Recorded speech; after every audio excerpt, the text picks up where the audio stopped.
Diagonale du carré. Voici un carré de côté C. Dans ce carré, on a construit une de ces diagonales petit d. Alors, par le théorème de Pythagore,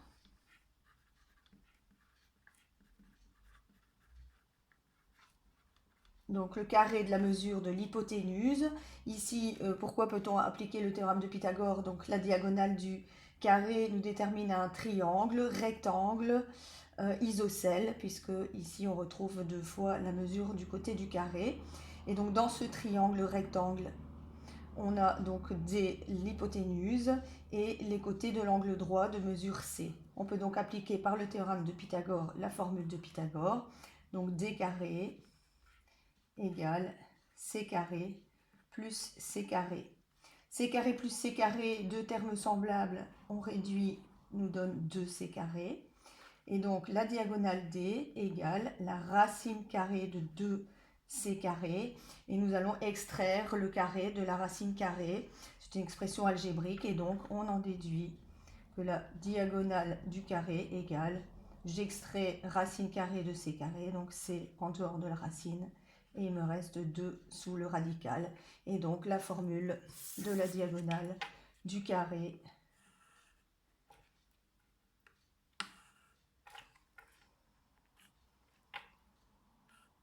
qui est donc diagonale égale côté fois racine 2.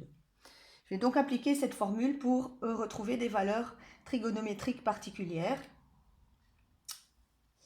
Et si je regarde un peu plus près, donc mon triangle isocèle, rectangle isocèle, la somme des angles d'un triangle vaut 180 degrés. J'ai déjà un angle droit de 90, donc il me reste 90 degrés pour les deux angles aigus. Et les deux angles aigus sont donc complémentaires, leur somme vaut 90 degrés, c'est un triangle isocèle, et donc 90 divisé par 2, 2 fois 45 degrés. On va donc établir la valeur de sinus 45 degrés.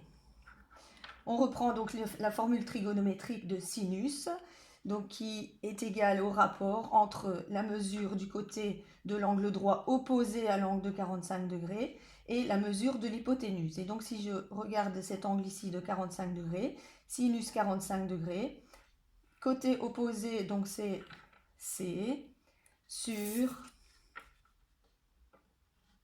l'hypoténuse, donc sur D. Je vais me servir de ce qu'on vient de dire, la diagonale égale côté fois racine 2. Je vais donc remplacer D par côté fois racine 2. Je continue donc ici, C sur côté racine 2. J'ai donc une fraction où je retrouve au numérateur et dénominateur la valeur C. Je peux donc la simplifier. Je simplifie par C et ça me donne 1 sur racine 2.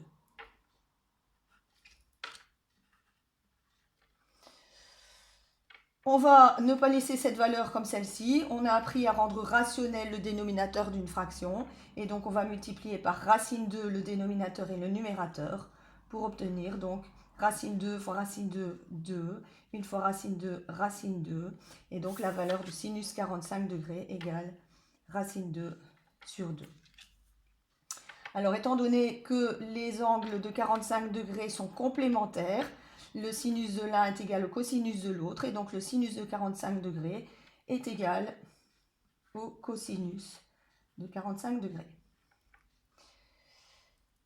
Il nous reste donc à établir la tangente de l'angle de 45 degrés.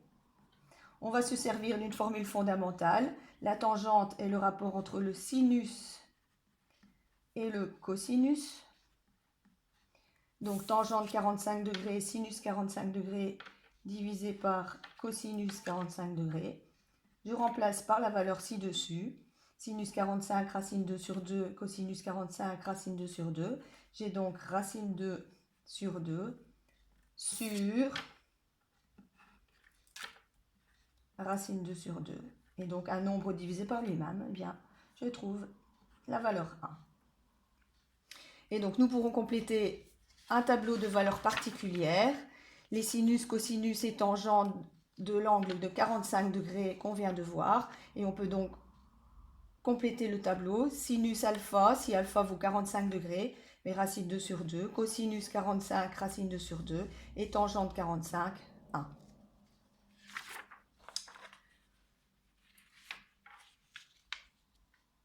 Nous allons maintenant travailler dans le triangle équilatéral. Voici donc un triangle équilatéral de côté C, donc je retrouve 3 fois la mesure C, et on construit une de ses hauteurs. La hauteur d'un triangle équilatéral est aussi bisectrice, médiatrice, médiane, et donc la hauteur ici vient couper le côté en deux parties égales. J'ai donc cette expression-ci qui est égale à la mesure du côté sur 2, donc c'est demi.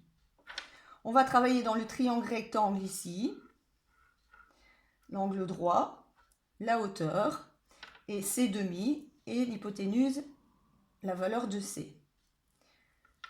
On va donc de nouveau appliquer le théorème de Pythagore. Par le théorème de Pythagore.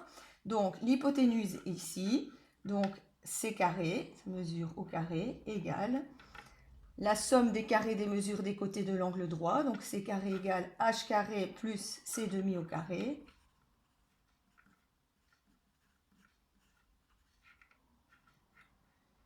Et je vais isoler la hauteur. Donc je vais transformer la formule pour isoler H carré. Donc H carré égale C carré moins C demi au carré. Je vais le remettre dans l'autre sens. H carré égale C carré moins C demi au carré. On va effectuer le carré de C demi. On continue donc. H carré égale C carré moins C carré sur 4. Je distribue le 2 sur le C et le 2 sur le 2. Donc C carré sur 4 égale.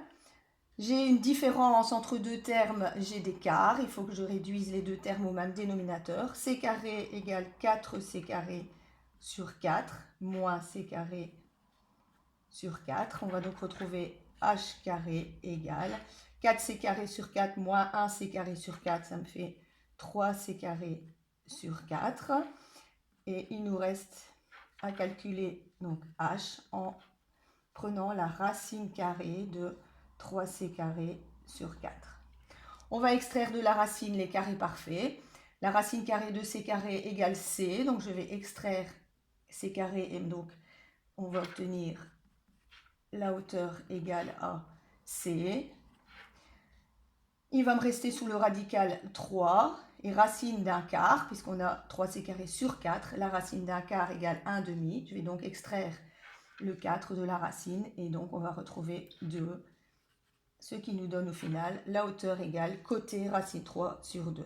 Et donc ceci est la formule de la hauteur d'un triangle équilatéral. Donc on va multiplier le côté par racine 3 sur 2. On va se servir de cette formule pour déterminer les valeurs trigonométriques particulières, celles de 30 degrés et de 60 degrés. Alors en effet, dans mon triangle équilatéral, la hauteur donc est bisectrice et elle donc divise en deux parties égales l'angle du triangle équilatéral qui au départ vaut 60 degrés. Donc on va calculer sinus de 30 degrés égale. Alors dans mon triangle ici, rectangle là, j'ai donc l'angle de 30 degrés. Côté opposé à l'angle de 30 degrés, côté de l'angle droit opposé à l'angle de 30, c'est le côté qui mesure C demi. Et donc côté opposé C demi, divisé par l'hypoténuse qui est C. Je divise une fraction par un nombre, on divise le numérateur par ce nombre, donc C demi divisé par C, je retrouve comme réponse 1 demi. Sinus 30 égale 1 demi. Lorsque des angles sont complémentaires, le sinus de l'un est égal au cosinus de l'autre, et les angles de 30 et de 60 degrés sont complémentaires, leur somme vaut 90 degrés. Et donc le sinus de 30 égale 1 demi est égal au cosinus de 60 degrés. On va déterminer maintenant le sinus de 60. Donc on se positionne de nouveau dans mon triangle ici. Le sinus de 60 degrés, Donc, rapport entre la mesure de l'angle droit opposé à l'angle de 60 degrés, c'est donc la hauteur H, sur l'hypoténuse C. On va se servir de la formule ci-dessus, hauteur côté fois racine 3 sur 2. Donc, on va remplacer H par côté racine 3 sur 2, qu'on divise par C. Et donc, encore une fois, côté racine 3 sur 2 sur C, on va diviser C par C. Et donc, on va retrouver comme valeur racine 3 sur 2. Si des angles sont complémentaires, le sinus de l'un est égal au cosinus de l'autre. Et donc, le sinus de 60 degrés racine 3 sur 2 sera égal au cosinus de 60 degrés. Il me reste donc à déterminer la tangente de 30 et la tangente de 60. Alors, la tangente de 30, donc on va appliquer la même formule que tout à l'heure. C'est le sinus de 30 sur le cosinus de 30. La sinus de 30, c'est 1,5, donc 1,5, que l'on divise par cosinus 30 ici, c'est bien sûr 30. Sinus de 60 égale cosinus 30, petite erreur au passage. Voilà. Et donc, tangente 30, 1,5, sinus de 30, 1,5 sur le cosinus de 30, donc racine 3 sur 2.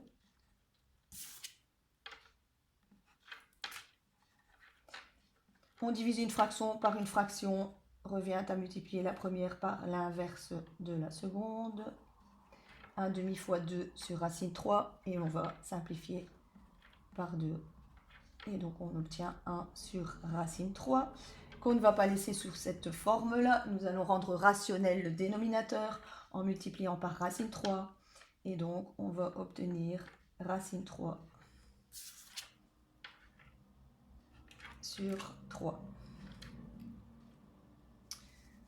Les angles de 30 et 60 étant complémentaires, la tangente d'un angle de 60 degrés est l'inverse de la tangente de 30. Et donc l'inverse de racine 3 sur 3, la fraction inversée, c'est bien 3 sur racine 3, qu'on ne va pas laisser sous cette forme-là. On multiplie par racine 3, donc 3 racine 3